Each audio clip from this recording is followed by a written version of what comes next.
Hi, I'm Lanna, and you're watching What I'm Doing Right Now. Right, Kat? Right. I don't know what's going on, but there's a bunch of policemen that just went over there, and that lady works at the front desk. It looks like maybe they were gonna evict someone, or I don't know. These people put a bunch of their stuff out on the patio last night. When I came down the stairs, one of the police officers was saying that he was gonna go watch the other door. I assume he meant this glass door out here, just in case someone tried to run away. The policeman just came out. I don't know what that means, but he's talking. I bet they're being evicted. It looks like that guy's changing the locks now. Weird. I wonder what happened. One of the police officers left the apartment, and I kind of followed him out of the apartment, and I'm driving to work. And then he turned on his lights and turned around and went back the other way. So now I'm curious if something happened back at the apartment. We need backup. Maybe somebody tried to run away. I suppose there are plenty of other things that could have happened in that direction, not related to the apartment. Oh, I see more sirens up ahead. What is going on this morning?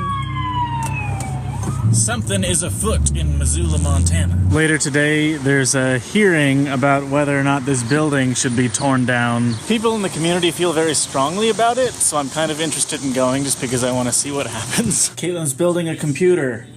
I'm trying to have this person tell me whether or not I need an air cooler or a liquid cooler. Mine has an air cooler. But liquid coolers look cool. That's true. They're also quieter. Yeah. Todd and I are going to head back to the city council chambers so we can watch this hearing about the Mercantile and whether or not it should be demolished. It's going to get, as you said, probably heated. Maybe not. I don't know. There are going to be emotions. I like emotions. So hopefully we'll capture Emotions are all right. I'll capture some of those emotions. We got here, and it's completely empty. There's no one else in here. You hear that? You hear that? I think that's crickets. Maybe this is not going to be as exciting as we thought, and we're about to listen to something really boring for an hour and a half. So how long, though, at what point is it going to be, okay, we've listened enough. At what point are you willing to pack it up and leave? I don't know. Is it when I go like this? That's time to go.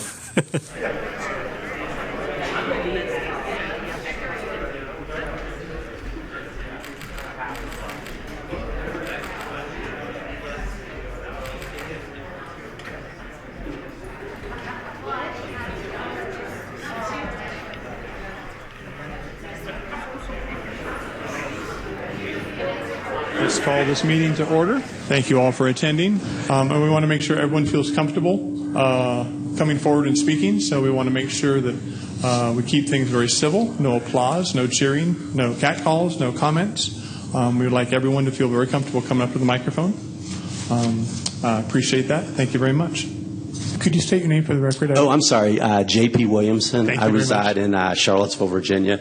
And my firm is the owner of the project, and I'm the founder and president of the firm. I rise here tonight to voice deep concern over the proposal to demolish the Missoula Mercantile. I oppose the demolition permit. There has not been adequate consultation with this Historic Preservation Commission. I think it's safe to say that there are times when you are pressured to respond to things without giving the public adequate opportunity to comment on them. That's no way to consult. That's no way to respect public participation in the state of Montana. The bottom line is that building can be saved. The character of this town is why people come here. The history is why you travel. There are all kinds of people in our community here, and they're in our audience tonight, who've taken the same tack that I have to make what I would refer to as real economic investments in Missoula and our history.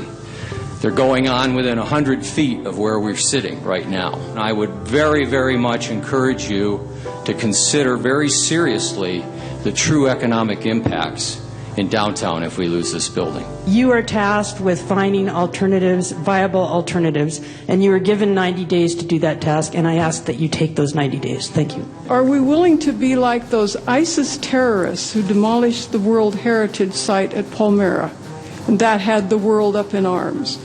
Would we be willing to do some similar vandalism and demolish our historic culture?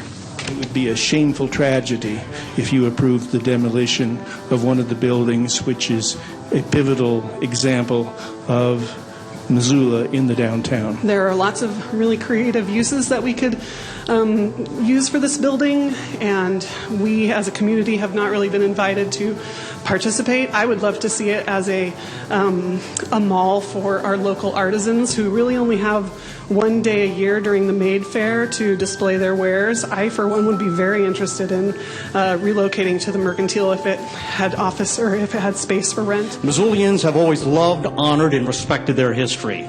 The entire vibrancy of the downtown owes itself to the historic nature of the architecture that makes us unique, and this needs to be saved. That's a hard act to follow, but I think he expressed the heart of Missoula, and it's not tearing down buildings. I strongly believe that our cultural heritage the city is entrusted with is being sacrificed at the altar of, quote, progress. I moved here 7 years ago. I vacationed here a lot as a kid. The history of Missoula is what brought me here. It's the reason that I'm here today. It's the reason I haven't left. The Mercantile building is a very, very important part of this town's history. It's one of the most iconic buildings here. The Mercantile building has been vacant for far too long. And as you know, several attempts have been made to bring it to life, only to discover that it is not economically feasible. If the city decides to grant the permit, the demolition permit, as far as I can tell, Missoula's ordinance lacks the teeth to require Home Base Montana to actually follow through with the more expensive and attractive design standards. I'd be shocked with this level of input from the public that you say yes to my application, right? And I'm okay with that because that's part of the process. That's what I signed up to do. I welcome the fact that everybody here has ideas to develop the property. I welcome them. And I can promise you there isn't one that I haven't already pursued and found untenable. The Park Service got up and said, we could do it. You know, one of the tenants that looked at my building was the Park Service. And you know what? They elected not to do it even before we got the rent because they determined the building doesn't work for them. A local hospital looked. The University of Montana looked. The library looked and decided that they couldn't raise the funds to do the building. I mean, it's truth. And so when they told me that, I put the market on sale. That was my last hope, that maybe they could raise community support and raise enough money to rehab the building. They determined that it was improbable. So they did me the courtesy of saying, we can't make it work. I hired Jed and put it on the market.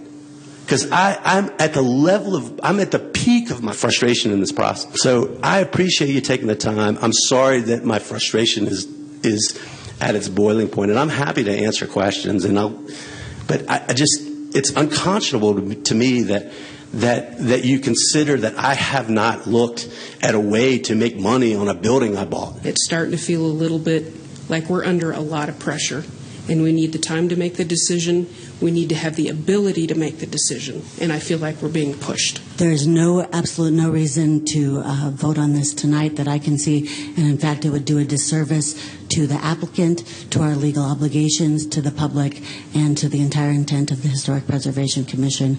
And I guess so I will conclude by moving that we postpone our vote until at least the next regular meeting of the Historic Preservation Commission. So that was interesting. It was long. 3 hours. Todd was just saying that it's apparent that this board, they're tasked with preserving the things in Missoula that are worth preserving. And this is a whole another ball game for them. They're not used to this. They're a volunteer group. Yeah. And this is probably not something they signed up for, so they all seem a little underwater. Yeah, and they want to make the right decision. They're just not sure.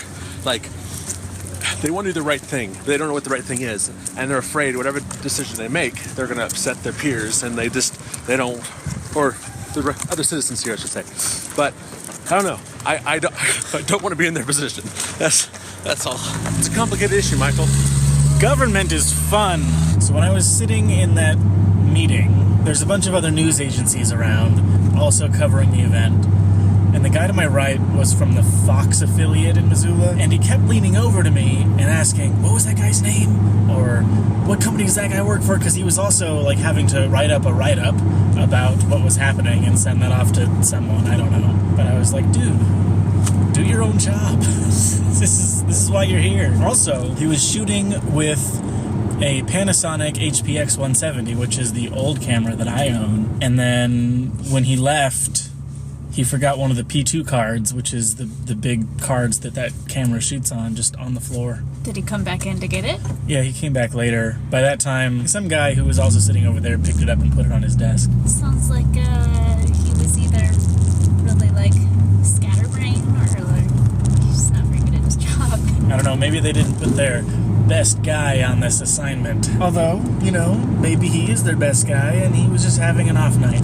You never know. At one point when he leaned over, he asked me some guy's name who had just said something. I should have given him a very false name. I don't remember if I got it on camera, but there was some lady there who likened the destruction of the Mercantile building to the destruction being wrought by ISIS in the Middle East. And I was like, what? And a bunch of people in the audience were like, yeah, here. They do know who ISIS is, right?